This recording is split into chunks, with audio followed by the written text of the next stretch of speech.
Ok. Muy bien. Recordando que estamos dentro del contexto de literatura peruana. La semana pasada que hicimos romanticismo y un gran exponente, Ricardo Palma. Muy bien. Fíjate, vamos a partir de esta idea. Ricardo Palma polemizó con Manuel González Prada, ok, en muchos aspectos, ¿ya? Y Manuel González Prada es una de las grandes figuras del realismo peruano, sin lugar a dudas, ok. A ver, el contexto histórico es la guerra con Chile. Habíamos dicho que las corrientes literarias del siglo XIX en el Perú tuvieron contextos históricos marcados y diferentes. ¿Se acuerdan? El costumbrismo peruano, de Pardo y Segura. Primer militarismo. ¿Se acuerdan? Guerras civiles, caos, desorden, crisis. ¿Ah? Romanticismo peruano, gobierno de Ramón Castilla. Luego, triunfo liberal, prosperidad falaz, etc. ¿No es cierto? Realismo peruano, guerra con Chile, la guerra del Pacífico. Pues bien, sabemos pues cuáles fueron las consecuencias de esta guerra, ¿no? Una patria mutilada. Chautana, Chahuarica, ¿no? Aunque Tacna volvería después, ¿no? O sea, quedó en 1929, ¿no? Después de 50 años, volvió la cautiva, la hermana, la cautiva volvió. Jamás volvería a vivir.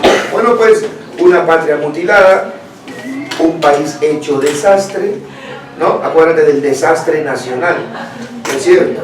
¿Ya? Luego viene el famoso periodo de la reconstrucción nacional, ¿no es cierto?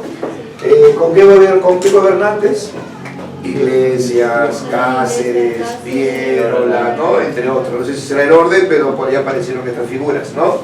Para la reconstrucción del país. ¿Ok? En fin, en ese contexto se desarrolla el realismo peruano. Hay que, ojo, indicar que el realismo, ¿dónde surge? En Francia. ¿Se acuerdan? Sí. Pero, por el contexto en que se desarrolla en el Perú, nuestro realismo empezó a configurar un perfil propio. ¿Se acuerdan del romanticismo peruano? Que fue un romanticismo imitativo. ¿Se acuerdan que imitó a España? A otros también franceses, ¿ya? Pero el realismo peruano empieza a configurar un perfil propio debido al contexto, ¿no? La guerra con Chile. A ver, si nos permite la definición del realismo peruano, diremos que fue la escuela literaria más poderosa del siglo XIX en el Perú, ¿ok? Mira, toda esta realidad va a permitir que surja una generación de escritores que no se van a quedar callados, frente al desastre. ¿Ya? Por eso dice acá, la más poderosa escuela del siglo XIX en el Perú. Podemos, ojo, sintetizar. El realismo peruano acusó la indiferencia, la descomposición moral y política del país. ¿Ok? Un realismo que acusa. Recuerdo la frase de un pensador peruano que decía: yo acuso. ¿Ya? Nuestros escritores empezaron a acusar esa corrupción, esa indiferencia de los peruanos también, de los propios peruanos, ¿ya? La descomposición, ¿ya? La putrefacción moral. Recuerda que González Prada tiene una frase que dice: el Perú es un organismo enfermo, donde pones el dedo sale pus. Esa palabra pus, putrefacción moral, política, social. Las instituciones, ¿me entiendes? Las instituciones eran un caos, un desastre. Fíjate, habíamos dicho, o ya usted lo sabrá por historia más que yo, que fuimos a una guerra totalmente, ¿me entiendes? Totalmente, ¿qué? A una guerra totalmente desigual, ¿o no es así? ¿Sí o no? Desigual, ¿ok? Pues justamente, ¿no? La corrupción no es cosa de ahora. Nos acompaña desde los inicios de la República. Y si quieren, ir más atrás, ya pues tendrán que investigar al respecto, ¿no? Pero la corrupción, ¿ok? Daña al pueblo, ¿o no es así? Daña a un país. Parece mentira en un momento dado, como que la corrupción era algo natural, algo normal, algo aceptable, algo que para qué estar quejándonos, hay que vivir nuestra vida tranquilos. No, si nos damos cuenta, todo esto lo que está pasando, ¿no? Hoy en día, sí, hoy en día, hasta hoy, ¿no? Es justamente resultado de la corrupción, ¿no? De la indiferencia, del caos, ¿me entiendes? De no saber gobernar, de no saber decidir, ¿sí? De hacer por hacer las cosas, ¿no? En fin. Entonces, en esta época, muchachos, hubo una generación de escritores que acusó todo esto. Y las obras literarias, sobre todo ensayos y novelas, no dejan de lado la problemática que aquejaba al país. Diversidad de problemáticas, ¿ah? A ver, características, vamos a ver, características. Uno, fíjate tú, basado en el positivismo. Ahora, el positivismo no solamente fue una base para el realismo peruano, también lo fue para el realismo francés, para el realismo europeo. El positivismo, la observación y el análisis de la realidad, ¿no es cierto? Claro, las leyes naturales deben imperar, no la que, no lo subjetivo. Por eso que el realismo surge en contra de ¿qué? Del romanticismo subjetivo, sentimental, fantasioso, etc. El positivismo, siempre es bueno recordar, el positivismo entiende que el conocimiento auténtico es el conocimiento ¿qué? Científico. Y el conocimiento científico, solo puede surgir de la afirmación de las hipótesis por el método ¿qué? Científico. ¿Método qué significa? Camino. Pero un camino, ¿me entiendes? Derecho hacia un objetivo. La ciencia siempre se traza un camino exacto, preciso, ¿ok? Sin poner, ¿me entiendes? Sentimientos, deponiendo afectos, ¿no? La razón, lo observable hacia un objetivo, ¿no es cierto? La ciencia. Eso pregona el positivismo, ¿ok? El positivismo pues dirá, dejar de lado dioses, dejar de lado lo sobrenatural, dejar de lado las especulaciones, ¿ya? Y solamente basarse en ideas, ¿no? Que inicialmente fue, digamos, la primera fase del positivismo, ¿no? Las ideas. Y luego de ello concretarlas, ¿no? Ojo, de una u otra manera, el positivismo fue una solución a muchos problemas del hombre, ¿ya? El positivismo ¿qué pregona? Progreso, ¿ok? O sea, digamos que el positivismo llevó al hombre al progreso, tanto de la ciencia como también de la tecnología, ¿sí? El positivismo, de una u otra manera, fue también una respuesta a tantas incertidumbres del hombre, frente a la vida, frente a la naturaleza. Entonces la ciencia empieza a enseñorearse. La ciencia viene del término latino sapiens, ¿no? Que significa ¿qué? Saber, ¿no es cierto? Saber. ¿Estamos de acuerdo? El positivismo, ¿qué quiere? Quiere, ¿entiendes?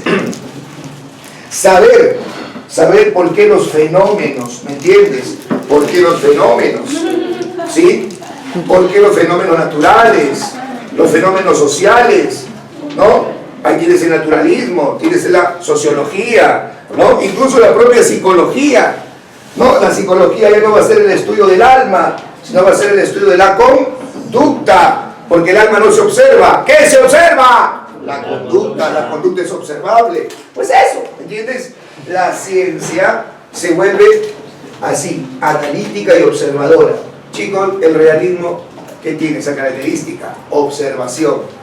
¿Qué más? ¿Subjetividad u objetividad? Ay, papi. Objetividad. Se nos sale, ¿no? Muy bien, mira acá. A ver, otra característica importante, papi. Reivindicación indígena. A ver. Una frase del gran González Prada, el cual va a ser hoy nuestro interés, ¿no es cierto? Manuel González Prada. Decía, nación es fraternidad. Nación es igualdad. ¿no? No sé el color, no sé la raza, no sé la condición social, no sé la condición económica, pero hemos nacido en un país. Nación. ¿Qué significa nación? Nacer. Tú has nacido acá, yo he nacido acá, fulano de tal nacido acá. Entonces, si predicamos, pregonamos nación, pues todos somos iguales. ¿No es cierto? Todos somos iguales. Entonces, bajo esa concepción, los realistas reivindican a aquel que estaba por debajo de él. ¿Me entiendes? Históricamente, ¿no es cierto? El indio.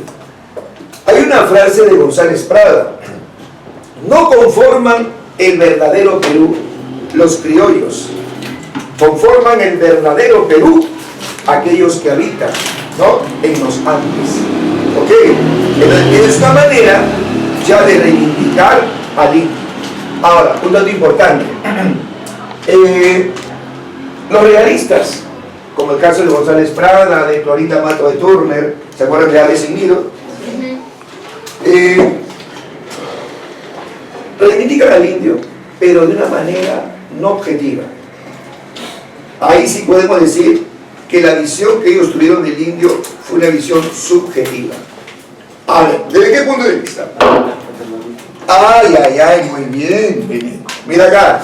El que Manuel González Prada y Clorinda Mato de Turner, ¿no?, tuvieron una actitud demasiado proteccionista, ¿sí o no? Claro, paternalista. Entonces, si se va a ese lado, ¿no?, paternalista, proteccionista, pues se corre el riesgo de no ser objetivo, ¿sí o no?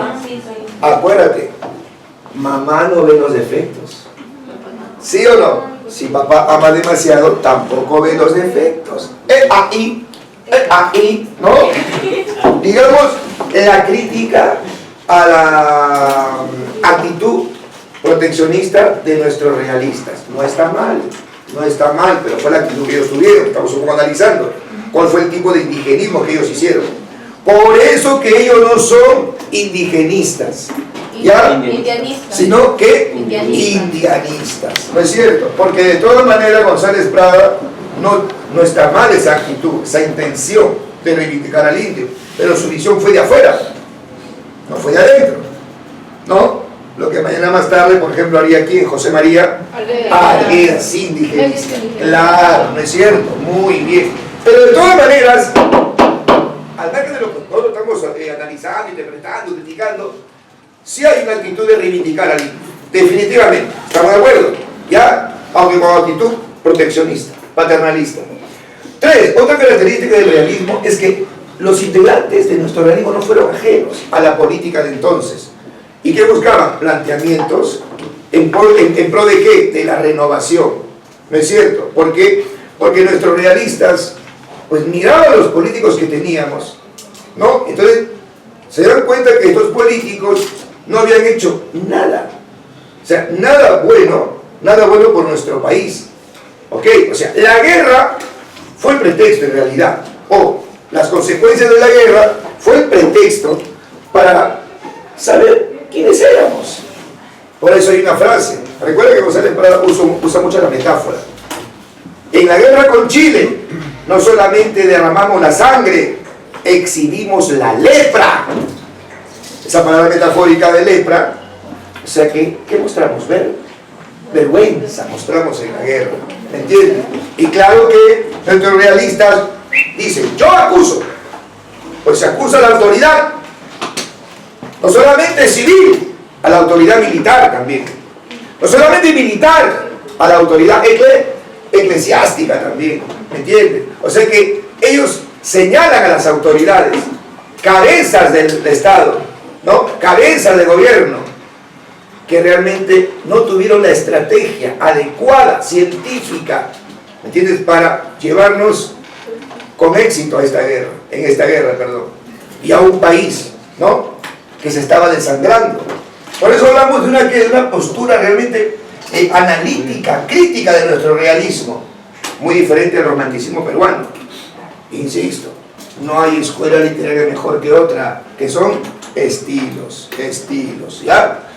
Ahora, postura antihispanista, ¿ok? Vamos nuevamente a González Prada, que dice ¿Qué herencia nos ha dejado la colonia en educación? Y González Prada dice, pues ¿por qué no asumimos la postura de Francia? De Francia y el positivismo, ¿ok? O sea, ¿qué exalta? La ciencia. ¿Pero qué ciencia? La ciencia de verdad. No la ciencia entre comillas. No la metafísica, como decía González Prada. Nuestras universidades se van, ¿me entiendes?, pulverizando en conocimientos retrógrados, desfasados. Metafísica, teología, ¿ya? Latín, decía. Eso no nos va a llevar al desarrollo, decía González Prada, en una influencia claramente, ¿qué? Claramente positivista, ¿no es cierto? En una influencia claramente positivista, ¿ya? Por eso, postura antihispanista contra la educación dejada por la colonia, contra la educación religiosa dejada por la colonia. Ya nuestros realistas en su mayoría, y a la cabeza de González Prada, se van a mostrar como ateos, ¿no? Sabes que ellos eran ateos mayormente, ¿sí? A ver, radicalidad. Es hora de romper el pacto infame de hablar a media voz. Capta esta frase, una frase directa y sentenciosa. Es hora de romper el pacto infame de hablar a media voz. ¿Qué significa media voz? Matillas. O es frío o es caliente. Así de simple, ¿ya? O sea, para el realismo no había ¿qué? Tibieza en términos medios. O es o no es. La ciencia es así. O es o no es. Radical, claro. Como dicen las viejas culecas, ¿no? Sin pelos en la lengua. ¿Sí o no? Sin pelos en la lengua.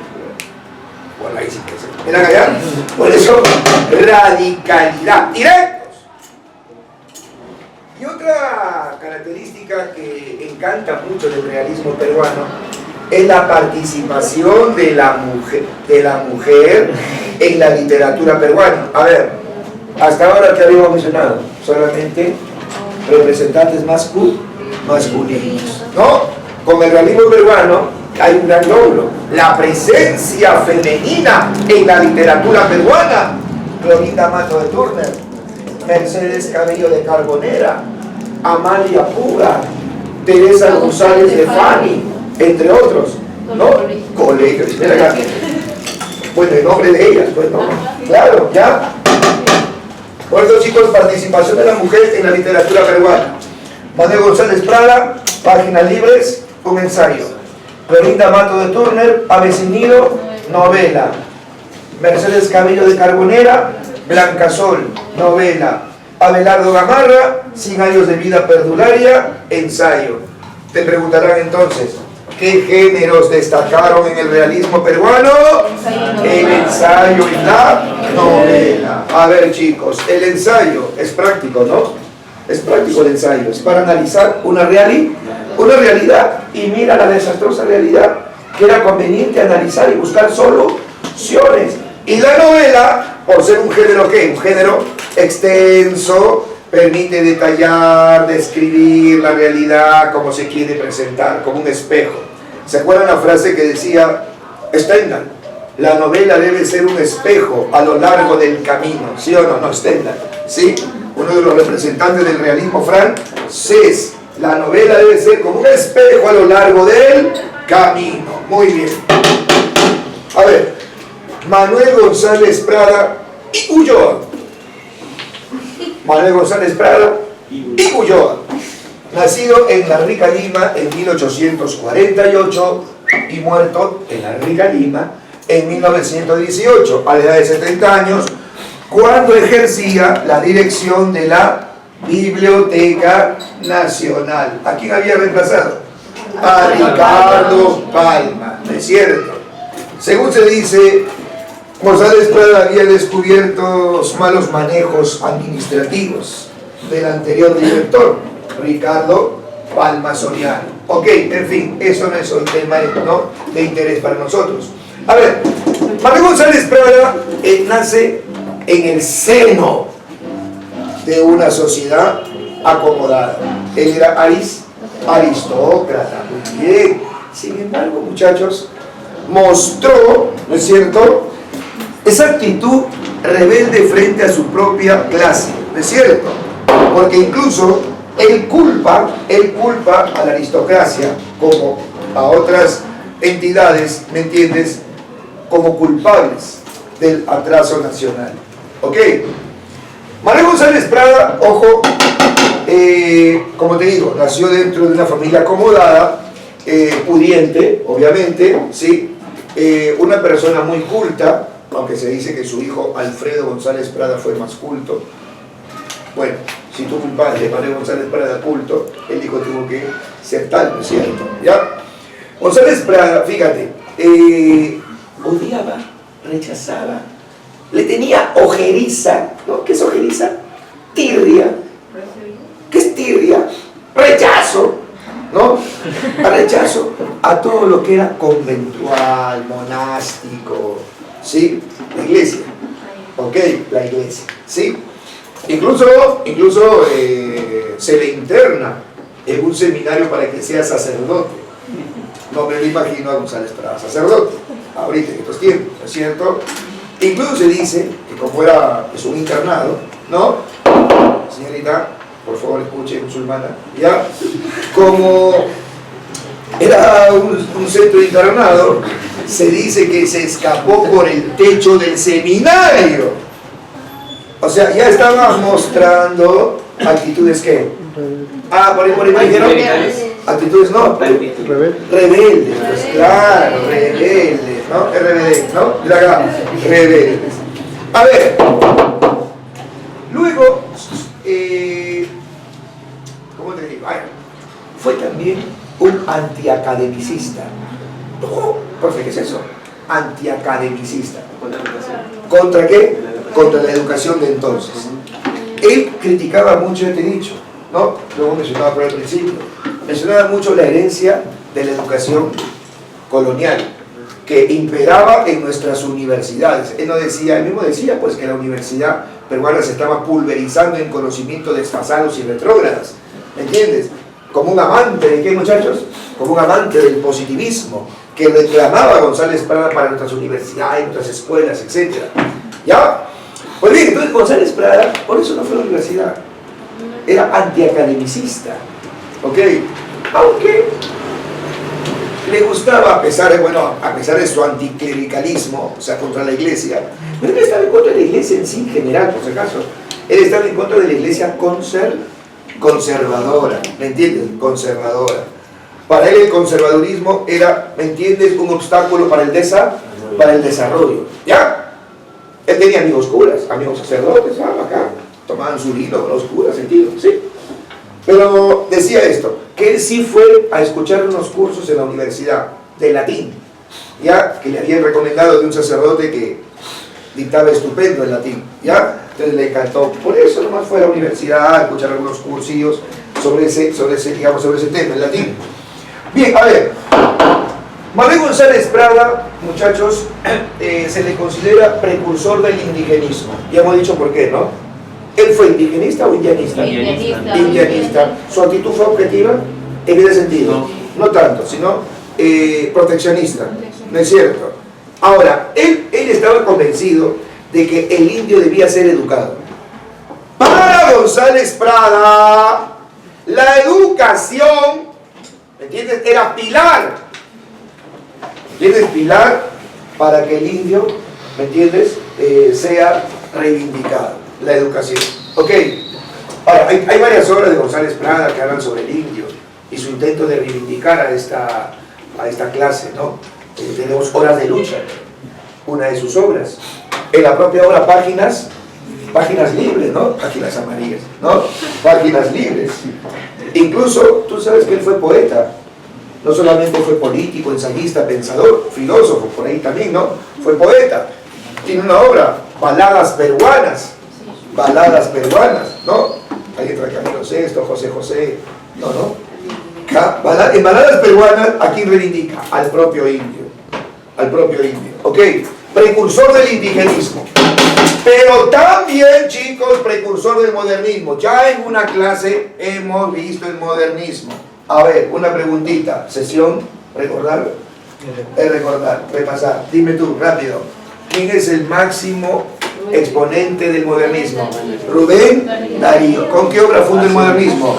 Azul. Pero te digo algo, no es que apareció Azul de la noche a la mañana y ¡pum!, se fundó el modernismo. Nada, tío, fue todo un proceso. Claro, el modernismo que tuvo fases, y la primera fase fue la precursoría, la de los precursores. Ahí tienes a José Martí, el cubano, ¿no? Yo soy un hombre sincero, de donde crece la palma, antes de morir me quiero, echar mis versos del alma, José Martí. Pero también tienes al gran Manuel González Prada. A ver, recuerda, chicos, González Prada era un amante de la cultura francesa.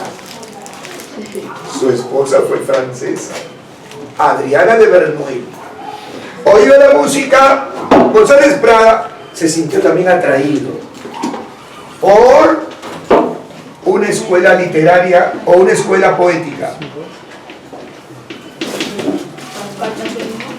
El parnasianismo, escuela poética francesa, ¿ya? Uno de sus grandes exponentes, Teófilo Gautier. ¿Ok? Escúchame. El parnasianismo, muchachos, busca la precisión de la palabra y la belleza de la forma. González Prada, como poeta, se sintió atraído por la precisión formal, por la elegancia formal, por la belleza formal del parnasianismo. Y, ojo, lo aplicó en la poesía peruana. Además que introdujo estrofas como el rondel y triolet. ¿Qué es esto? ¿No? Estrofas no hechas en lengua castellana, ni en América ni en España. Ya, claro, ¿no? Tiene origen alemán, otros origen francés. Ya, con eso que se intenta renovar. Claro, si tú introduces lo nuevo, estás intentando renovar, ¿me entiendes? Y por eso que a González Prada se le considera precursor del modernismo. Introdujo estrofas como el rondel y el triolet. Si te das cuenta hasta acá, González Prada fue inquieto, nada estático y más bien dinámico. Ya, no digamos reaccionario, pero sí tuvo siempre una actitud de renovar, una actitud de lo nuevo. ¿Te das cuenta? De no quedarse en lo mismo. Y en poesía intentó renovar.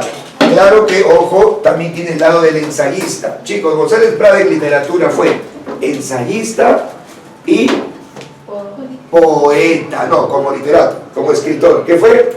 Ensayista y poeta. A ver, es el máximo representante del realismo peruano. ¿Como poeta o como ensayista?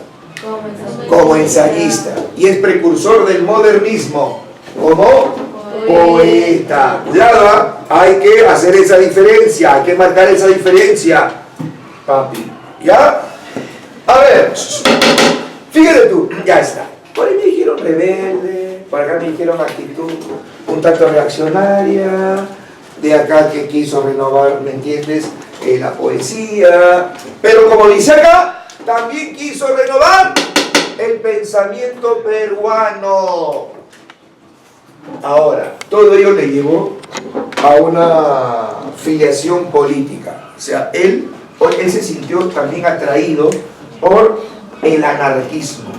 ¿Ya? Tuvo tendencia anárquica. Si tú vas a la cuestión de sinónimos, por buscar sinónimos, anarquía, caos, desorden, ¿no es cierto? Ya, anarquía, caos, desorden, asistemático, sin sistema. A ver, ¿qué es el anarquismo?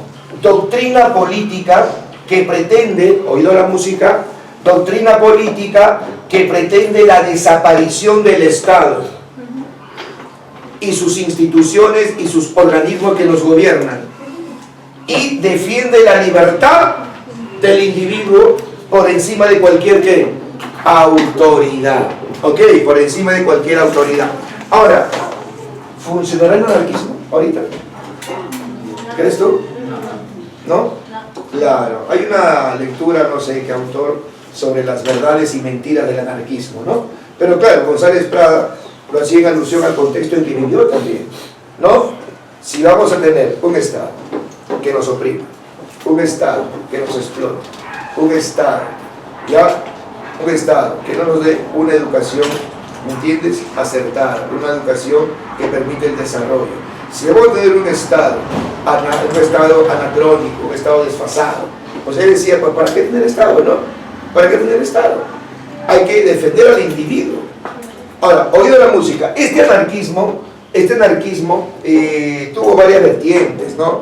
Ya el anarcosocialismo, el anarcocomunismo, el anarcosindicalismo, en fin, ya el anarquismo pues se metió en varios rubros, ¿no? En lo que es cuestión laboral, cuestión social, cuestión política, etc.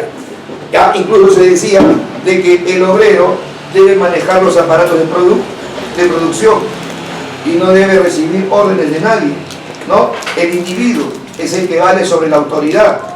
Un resumen del anarquismo es esto: sin amo ni qué, sin amo ni soberano.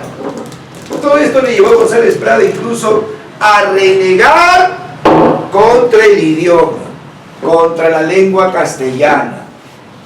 ¿Quién es, a ver, entre comillas, quién es el soberano de la lengua castellana?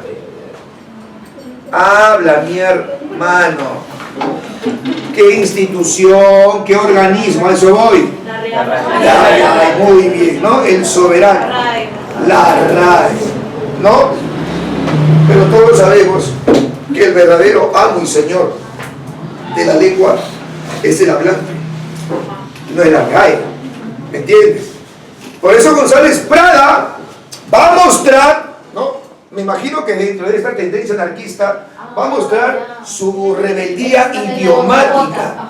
¿Se acuerdan o no? Su rebeldía idiomática.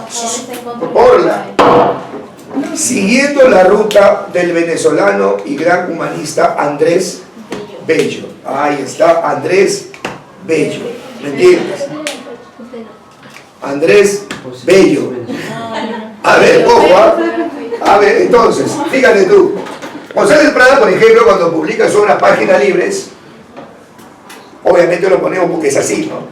Pero lo escribe con... Él escribe con J, claro. Por ahí se dice que quiso crear una gramática paralela, ¿no? Paralela a la RAE. A ver. Manuel González Prada fue poeta, fue ensayista. Como ensayista tiene Páginas Libres, tiene Horas de Lucha, tiene Bajo el Oprobio, tiene Anarquía, tiene Propaganda y Ataque, ¿sí? Como poeta tiene Baladas Peruanas, tiene Presbiterianas, donde critica al clero conservador y por ello lo excomulga, ¿no? Lo excomulga, ¿ok? O sea, le quita un sacramento de la iglesia, ¿ya? Tiene obras como minúsculas, y de ahí que viene exóticas, mayúsculas, ¿ya vean?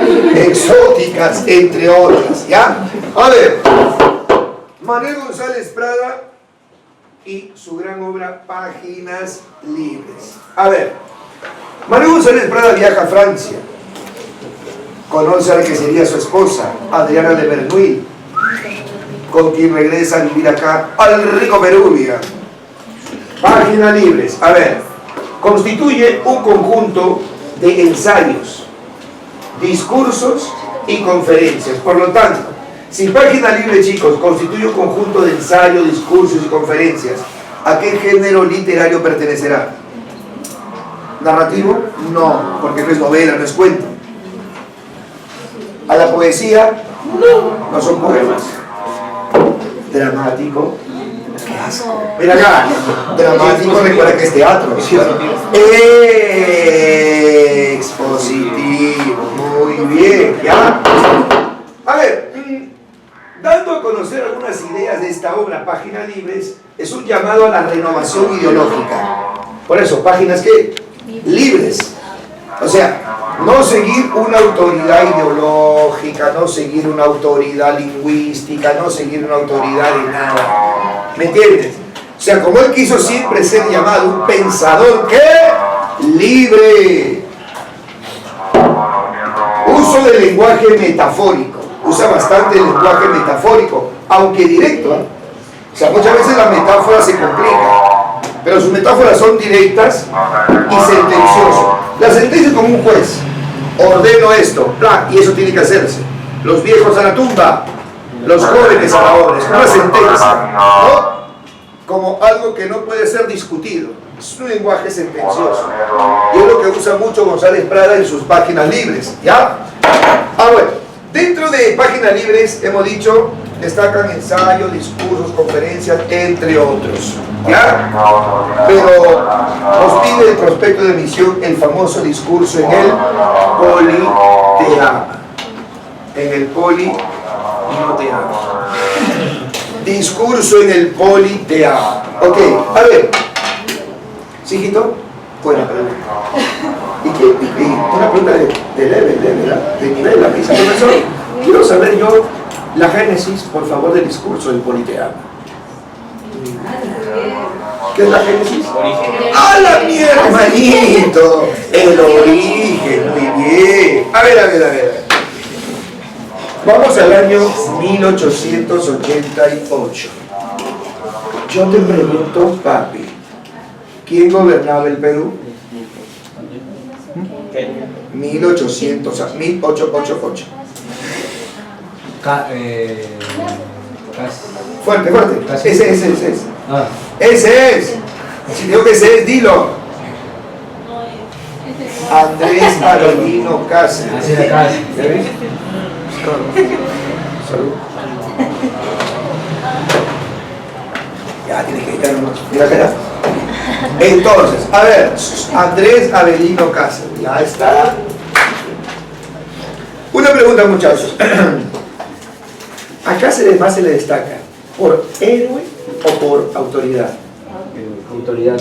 No, por héroe. Porque como autoridad, o sea, como gobernante tuvo, ¿me entiendes? O sea, no tuvo a favor muchas cosas, digamos, ¿no? O sea, hubo muchas críticas a su gobierno, creo que el contrato Grace, ¿no es cierto? Según se dice, no favoreció al Estado, ¿no? Entonces, por ahí pasa un poquito la crítica a Cáceres. Y uno de los opositores de Cáceres fue Manuel González Prada. En realidad, Manuel González Prada era opositor, sí, debido a que, ¿me entiendes? Su ideología anarquista, ¿me entiendes? ¿Ya? Bien, a ver. Era más o menos julio, Fiestas Patrias. ¿Felices Fiestas Patrias? Era julio de 1888.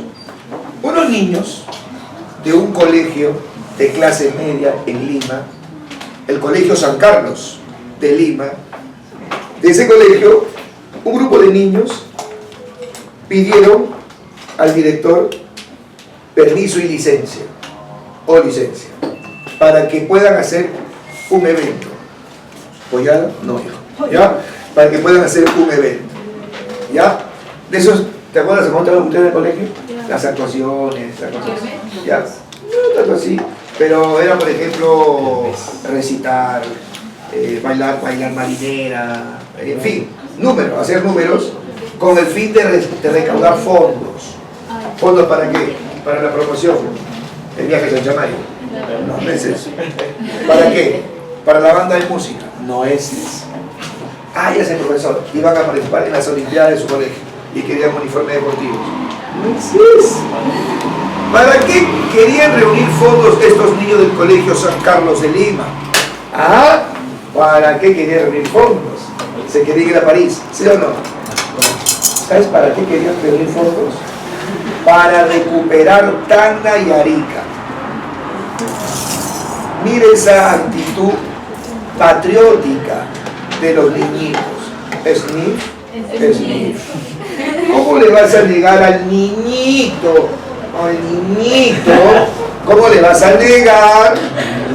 ¿Me entiendes? Esa acción. No. Por eso el gran González Prada dirá: el niño quiere rescatar con el oro lo que el hombre no supo defender con el hierro. ¿No dijimos al principio? Chao Tacna, sniff, chao Arica, sniff.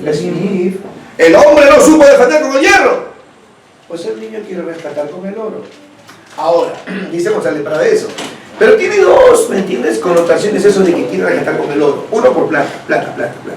Otro, oro, la actitud de los niños. Una actitud noble, nobilísima la actitud de los niños, ¿no?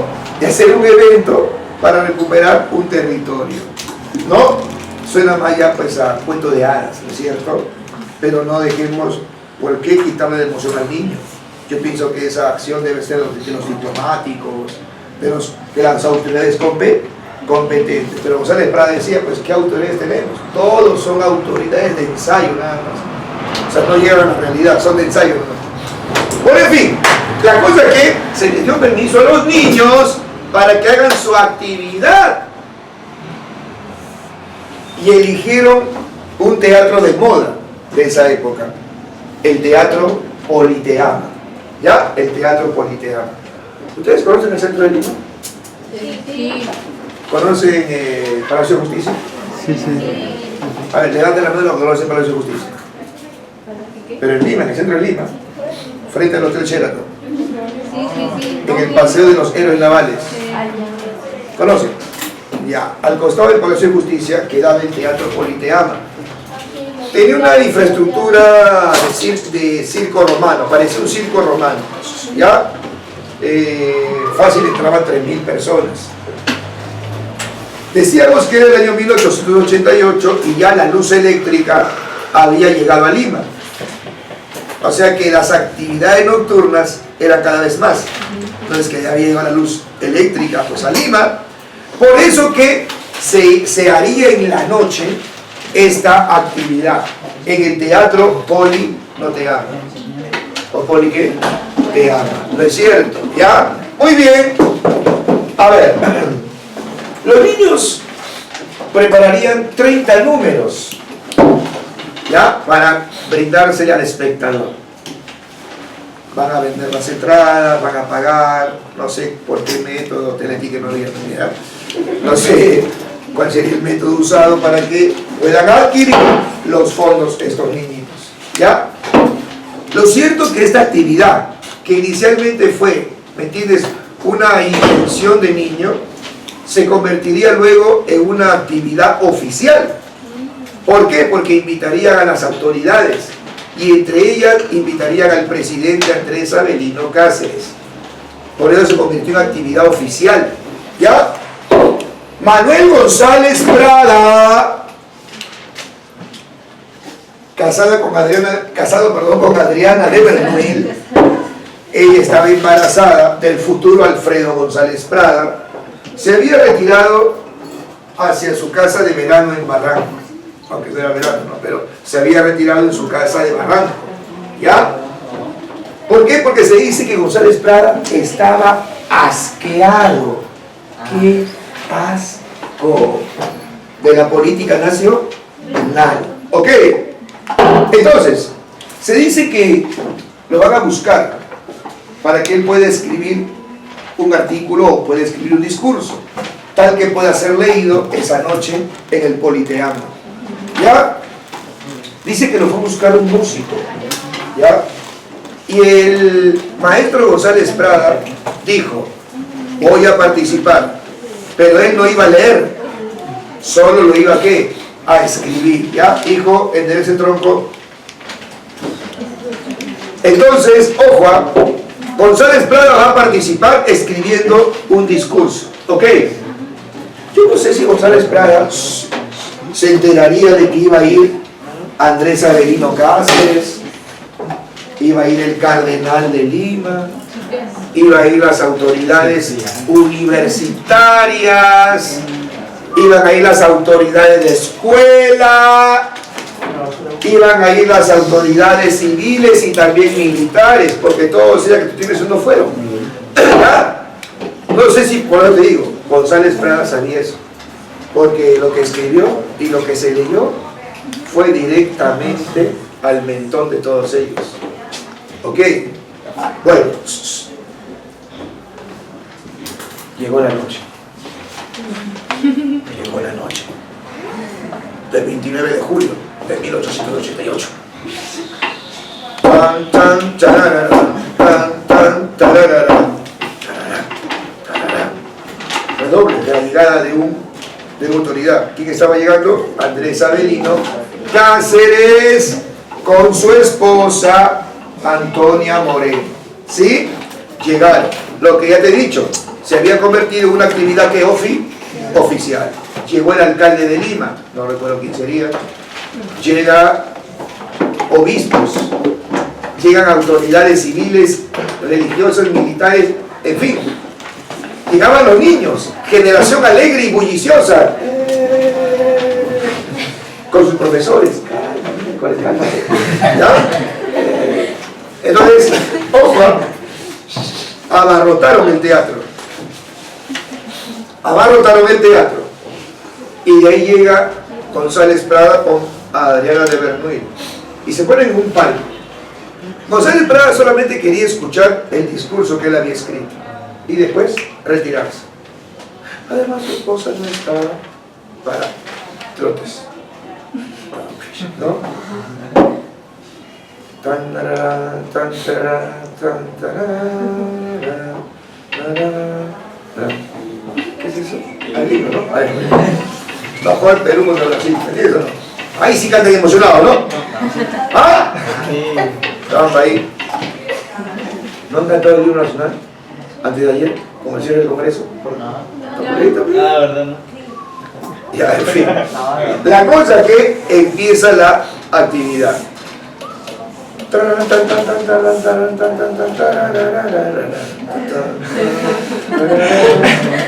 Baile de marinero, el primer número, pues. La gente. El presidente Cáceres, ¿no? El cuarto número era el de Gabrielito Urbina, el que leyó por primera vez leyó por primera vez el artículo esa noche, del 29 de julio de 1888. Era un niñito de voz muy clara, aunque claro, aguda por ser niño, ¿no? No hablaba así, ¿ya? Porque los gruesos poco a poco, ¿sí o no? ¿Ya? Cuando vamos creciendo ya se va engrosando, ¿sí o no? ¿Ya? La voz, digo. Entonces, es así, chicos, de que el niñito era un aprovechamiento genial, ¿no? Su mínima nota era 20, creo, ¿ya? Entonces, el niñito Gabriel Urbina sale a leer el discurso, lo que hoy llamamos discurso en el Politeama. Todos atentos. Niñitos que hacían muy... ¿Te puedes callar? ¿Ah? No, puedes gritar así. Entonces, era así que el niño empieza. Fíjate, hay unos fragmentos en la separación. Ahí vamos, tranquilos. Mira acá. Empieza así. Señores, pero antes no te digo algo. El discurso fue interrumpido a cada rato. Fue interrumpido a cada rato por estruendosos aplausos. Porque las frases sentenciosas con que se leía este discurso, y como también lo leía Gabriel Urbina, que provocaba la emoción del concurrente. ¿Ya? Es un discurso que pasó a la historia. Claro que no es historia. Mira que no. Señores, los que pisan el umbral de la vida. A ver, ¿quiénes son los que pisan el umbral de la vida? Así es, nosotros. ¿Ya? Se juntan hoy. Mira esa Y. No está la Y. ¿Qué está? La Y. Se juntan hoy. ¿Ya? Para dar una lección a los que se acercan a las puertas del sepulcro. O sea, los viejos. ¿Ya? Ustedes también. Mira acá. La fiesta que presenciamos tiene mucho de patriotismo y algo de ironía. El niño quiere rescatar con el oro lo que el hombre no supo defender con el hierro. ¡Uy, ay, ay! El presidente Cáceres ya estaba así.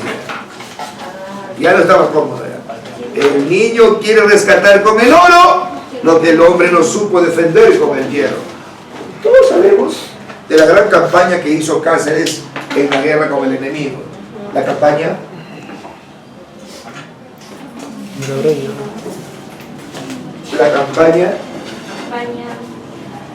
de la Breña, ¿a dónde llegó Cáceres? A los chilenos, al enemigo, a la sierra, ¿no? Zonas, caminos sinuosos, en fin, ya está. Ahí sí destacó Cáceres, pero de todas maneras esta frase mete al saco a todos. ¿Entiendes? Por eso dice ahí, el niño quiere rescatar con el oro lo que el hombre no supo defender con el hierro. Los viejos deben temblar ante los niños. Yo no tiemblo. Los viejos deben temblar ante los niños, porque la generación, mira con J, que se levanta es siempre acusadora y juez de la generación que desciende. De aquí, de estos grupos alegres y bulliciosos, saldrá el pensador austero y taciturno. De aquí el poeta que fulmine las estrofas de acero retemplado. De aquí el historiador que marque la frente del culpable con un sello de indeleble ignominia. Una pregunta. ¿Crees tú que lo que están escuchando ahí, autoridades, va a pensar que un niño lo ha escrito? No tiene el estilo de un niño. No dice mi mamá me mima. Pablito que algún clavito, ¿sí o no? ¿Ah? Y oído. Le dieron la información a Cáceres de que González Prada se encontraba en el palco. O sea, este es el escenario donde estaba Gabriel Urbina. Acá está Cáceres, por decirlo.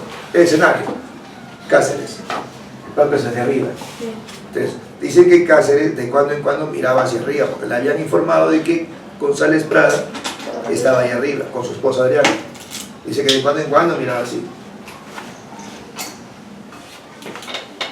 Y se frotaba las patillas en síntoma de estar disconforme e incómodo. Su esposa, Antonia Moreno, dice que le golpeaba cada rato con el codo, como decir, tienes que pagar esto, ¿no? A ver, oído la música, mira, entonces fíjate tú, eso al costado del cuadro y debajo del dibujo de González Prada, dice renovación generacional e ideológica. O sea, te das cuenta que es un lenguaje metafórico, pero que es directo, ¿no? ¿De qué habla? De la renovación ideológica, que vengan los jóvenes, que se vayan los viejos. Pero Abraco dice defensa social del indio. Defensa social del indio. Hablo, señores, de la libertad para todos y principalmente para los más desvalidos. No forman el verdadero Perú las agrupaciones de criollos y extranjeros, no dice ex, no, como dice, dice, ¿no? Y extranjeros que habitan la faja de tierra situada entre el Pacífico y los Andes. La nación está formada por la muchedumbre de indios diseminadas en la banda oriental de la cordillera. 300 años aquel indio rastrea en las capas inferiores de la civilización, siendo un híbrido con los vicios del bárbaro y sin las virtudes del europeo. Enseñadle siquiera a leer y escribir, y veréis si en un cuarto de siglo se levanta o no a la dignidad de hombre.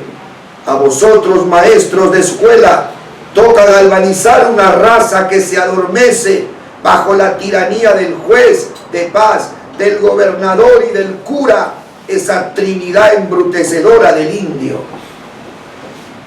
Habían autoridades religiosas en esa noche. Mira cómo es el término trinidad. Una ofensa al conservadurismo eclesiástico, religioso. Y para él la trinidad embrutecedora era ¿quién? El juez de paz, el gobernador y el cura. Tú recuerdas que años más tarde sale una novela que provocó escándalo, justamente lo que dice mi amiga Arnulfa, ¿no? Aves sin nido, donde justamente aparecen el juez, el cura y el gobernador como responsables de los males del indio. Recuerda que Aves sin nido, Clorinda Mato se lo dedicó a Manuel González Prada, ¿ok?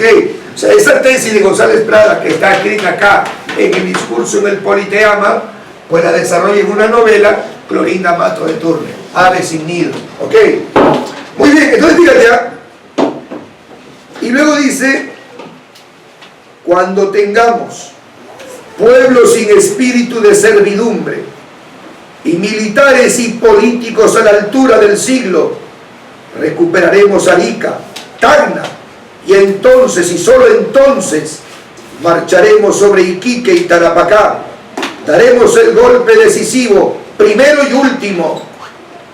Esta obra de reconstitución y venganza No contemos con los hombres del pasado, los troncos añosos, mire esa metáfora, troncos añosos, viejos, claro, carcomidos. Bueno, pues ya, que sean viejos, pero carcomidos. Produjeron ya sus flores de aroma deleterio, o sea, venenoso, letal, letal. Sus frutas de sabor amargo. Que vengan árboles nuevos, harán flores nuevas y frutas nuevas. Los viejos a la tumba, los jóvenes a la obra. Eso estremeció el auditorio.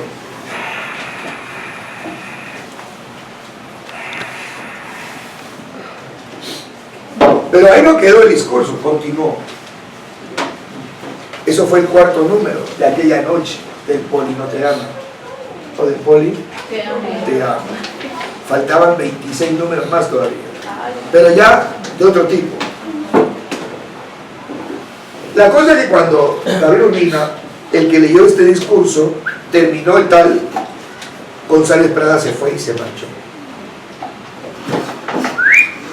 Llegó, ¿no? Llegó el final de la actividad. El presidente Cáceres dio una orden que no se reproduzca ese discurso en los periódicos, so pena de ser cerrado el periódico que publicara o reprodujera este discurso. He dicho. ¿Quién dijo? Cáceres. A la mañana siguiente apareció publicado el discurso. Apareció publicado el discurso. ¿En qué periódico? Tron. Chino. No. ¿Existe ese periódico en Castañeda? El Comercio. No. El Mercurio. No. Es la E, entonces. La Luz Eléctrica se llamaba. Un periódico que hace alusión a eso que ya había llegado a Lima. ¡Ojo! La Luz Eléctrica era periódico de un italiano que había venido acá a hacer empresa. Y la Luz Eléctrica publicó el discurso. Emotivo discurso se leyó anoche en el Teatro Politeama. Y en el medio todo el discurso completo estaba. Así que se la jugó el italiano este, pues. Y la Luz Eléctrica se apagó para siempre. Cáceres cerró el periódico y lo echó del país al italiano este. Dictadura, ¿no? No había libertad de expresión. ¿Te das cuenta? Ya está, pues. Ya, pues. ¿No? Ojo, pero ¿quién tenía obviamente el original? Grupo Ciencia. Muy bien. Una reliquia es Grupo Ciencia. Mira acá. ¿Quién lo tenía? Mario González Prada, que lo va a juntar con otras conferencias, discursos y artículos que él había escrito en su obra Páginas, ¿qué? Páginas Libres. A ver, discurso del Politeama. Género expositivo, es obvio. Y su especie, ¿qué es? Discurso, con un lenguaje elocuente, etc. Estilo, prosa directa, como hemos visto, a pesar que usa metáforas, pero es directo. No se necesita mucho análisis para interpretar qué quiere decir, no lo dijo Zaratustra, lo con la obra, etc. ¿Cierto? Y grandilocuente. Temas, hay variedad.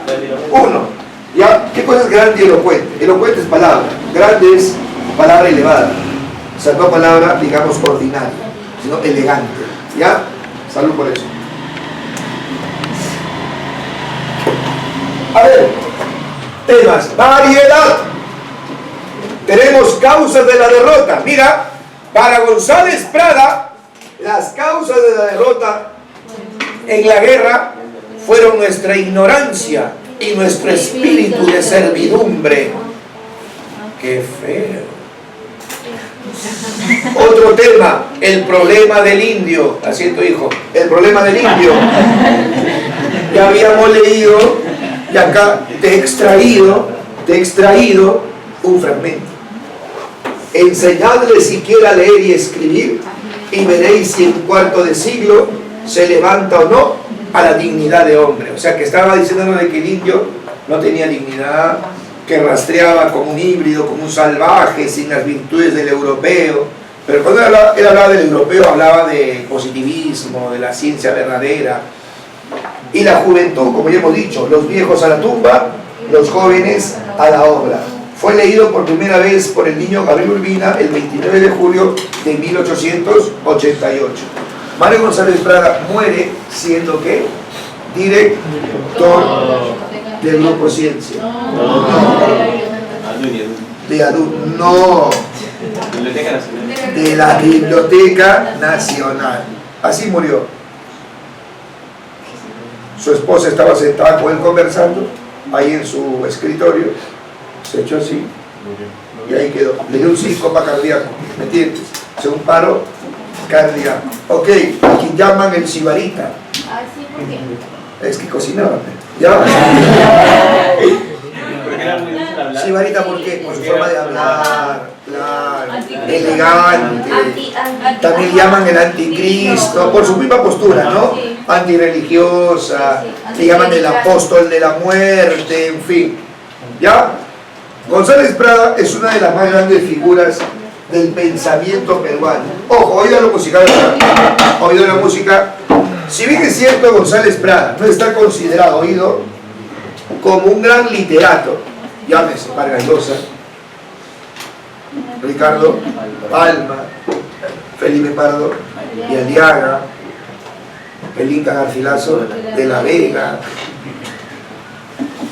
Manuel Asensio, Segura, Julio Ramón, Abraham, César Vallejo, Trijita, etc. Muy bien. La señorita resulta la explicación. Es considerado un ícono del pensamiento peruano. Admirado por dirigentes sindicales, por intelectuales. Tuvo seguidores. Tuvo discípulos que mañana más tarde darían que hablar en la literatura y en la política nacional. Abraham Valdelomar, César Vallejo. César Vallejo le dedicó un poema a González Prada, Los dados eternos. Víctor Raúl Aya de la Torre, José Carlos Mariátegui. Os te digo una cosa, intelectuales admiraron al maestro González Prada. Os te digo, tuvo una destacada labor dentro del pensamiento peruano. Ok, a ver, ahora sí, vamos a la práctica y luego viene la sesión. Recordar